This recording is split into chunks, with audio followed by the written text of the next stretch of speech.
A Renaissance person is a polymath who develops various skills based on their interest. The ideal emerged in Italy during the Renaissance. It is based on a notion by Leon Battista Alberti, who viewed such individuals as capable of accomplishing anything. Hence, Renaissance humanism considered the human being boundless in its potential and the center of the universe, kinda like magic. Digital Renaissance. Many believe we live in a digital renaissance in which being a polymath is essential, and this is also the main idea in David Epstein's range. The same explains that generalists are often late bloomers, yet possess greater creativity and are capable of forging connections across various fields. Genius. Such versatility fosters innovation and making a superior impact, and according to an old saying, the genius finds connections and patterns where others don't. Apophenia. This is actually called apophenia. The term comes from Greek. It was coined by the German psychiatrist Klaus Conrad, who describes it as the tendency to perceive meaningful connections between unrelated things. And according to Peter J. Carroll, quote, apophenia means finding patterns or meaning where others don't. Feelings of revelation and ecstasy is usually accompany it. It has some negative connotations in psychological terminology when it implies finding meaning or pattern where none exists, and some positive ones when it implies finding something important, useful, or beautiful. It thus links creativity and psychosis, genius and madness. Unquote. The Vitruvian Man. Since I realized its meaning, I've considered Leonardo da Vinci's Vitruvian Man a symbol of ultimate self-development. An ideal to aspire to through body, mind and soul, connecting to spirit and transcending the self. Ever since, I have had a profound desire to build my own version, blending crafts and passions, and live as a Renaissance person and perhaps a culture of one. My viewers. Considering our community tab discussions, I asked my viewers whether they'd be interested in the topic. Since the majority voted yes, that encouraged me to share a few reflections based on an almost decade-long transformation. Curiosity. A childlike curiosity is the first essential to becoming a Renaissance person. It helps you identify the crafts and skills of the one you actually become. Those will stand out as triggers of a burning desire, so you'll be innately driven toward them. Soul searching. Detach from and reconsider what you have wanted thus far. Some of it will prove real, while others will turn out to be prefabricated desires resulting from conditioning and reactions. Gifts. Becoming a Renaissance person starts with making the most of your gifts and talents, which may or may not overlap with your current strives and desires. So, do not have assumptions, practice solve coagula, and be guided by the following Socrates quote. The unexamined life is not worth living. The Nephesh.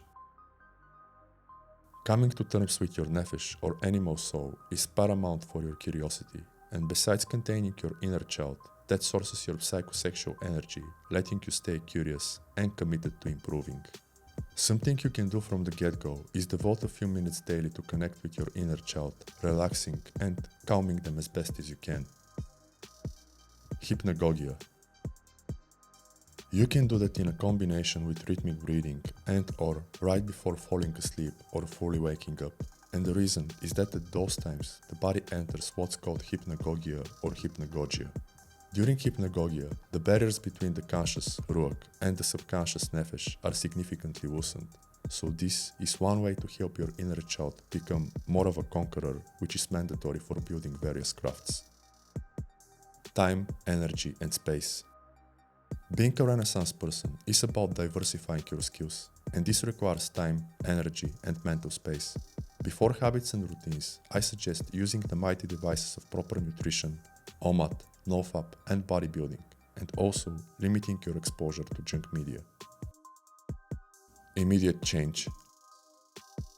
Besides getting your nephesh under control immensely, such a combination grants time, energy, and vitality.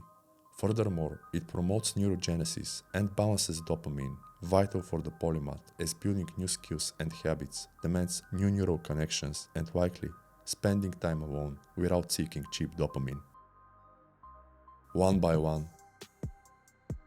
Becoming a Renaissance person is about expansion, yet that needs a starting point, which is your current skill set. Since maintaining that is somewhat automated and or no longer requires much effort, begin expanding by developing your other passions one at a time. I'm sure those consuming my content have a thing or two already, and if you insist you don't, follow your curiosity, identifying what puts you into flow most naturally. And as some like to say, when it comes natural, these are your calling, clarity, answers, soul, chance, etc. Flow states. Entering flow states requires solving challenging yet doable tasks you are actually excited about. Flow states allow you to sustain focus, engaging with reality, and this is crucial as it makes you addicted to good dopamine, thus practicing more and improving.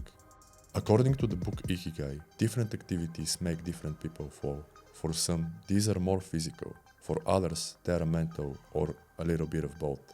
Whatever the case, finding yours is crucial for becoming a polymath. The more something makes you flow, the greater its chances of becoming one of your quote-unquote core skills discussed by the end of the video. Investing effort. According to David Allen, you can do anything, not everything.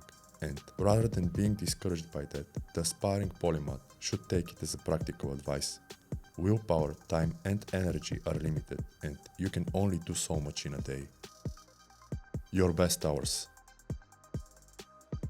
Use your best hours to build that new skill and or work on whatever is most challenging currently. This distributes your efforts properly, preventing burnout. Some are most productive in the morning and others during the night or midday. Once you build that skill or project, preserve your best time for the next you start from scratch. You can actually do many things, only not simultaneously, which in my humble opinion is one of the reasons traditional education fails, permanently distracting the students with too many unrelated activities. Let me know if you agree. Cycling efforts. Availing of your best hours is non-negotiable for polymaths. Improving enables you to get results at any time, like Leonardo da Vinci's motto, ostinati rigore, or constant rigor. Rome wasn't built in a day, nor is becoming a polymath. Everything runs in seasons or cycles, and the key is to devote different ones to different things, building your multifaceted personality. And this has to do with proper daily routines. All-rounder. Although becoming a so-called all-rounder is the goal, some crafts will always feel more natural. This makes building them first essential. The process reveals more practical approaches to learning and makes things easier in the future. It also builds habits and confidence while turning you into a jack of all trades master of one, which is Benjamin Franklin's original saying. T-shaped person. A T-shaped individual is a metaphor describing someone with specialized knowledge and skills in a particular area, but also an ability to make connections based on multiple interests. Second nature. While T-shaped individuals are companies' preferred candidates, for some, that's more of a necessary stage. Beyond that, the primary skill set no longer feels as specialized compared to others. It turns into a second nature and perhaps one's most fundamental skill, as without it, nothing really happens. Writing and content. A good creator is likely passionate about filming and editing and perhaps produces their own music. However, what brings those together is one's writing, as without a script, there is no video, and the same applies to digital products. Aesthetics. The Vitruvian Man is the ultimate self-developer, and apparently that includes excellent health and an aesthetically pleasing physique, which many occultists tend to underestimate. While it is a mere vanity for some, a body transformation is an initiatic experience for others, a starting point of a new life in both the inner and the outer worlds. Bodybuilding. Today's fitness industry obsesses over measures and PRs. In contrast, old school legends considered bodybuilding primarily mental and even spiritual, an artistic expression driven by the mind and even the yoga of the West, according to Frank Zane, who is a Renaissance person. Unlike many contemporary ones, appearing to be one-trick ponies, old school bodybuilders embodied the Renaissance person idea.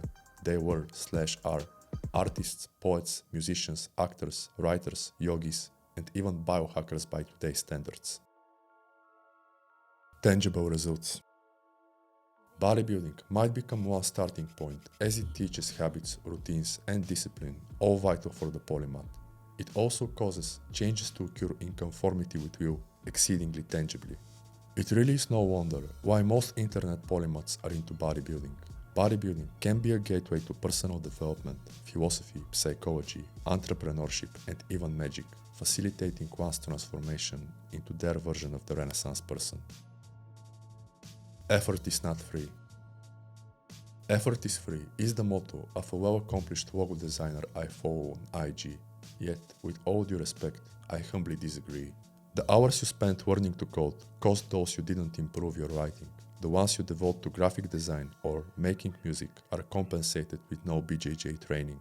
Pushing more content on one channel means not uploading on another and making less music. Acquiring encyclopedic knowledge and developing Robert Greene's Da Vinci perspective may cost less social interactions. Opportunity cost. Now, this is not just the fear of missing out, it's actually called opportunity cost.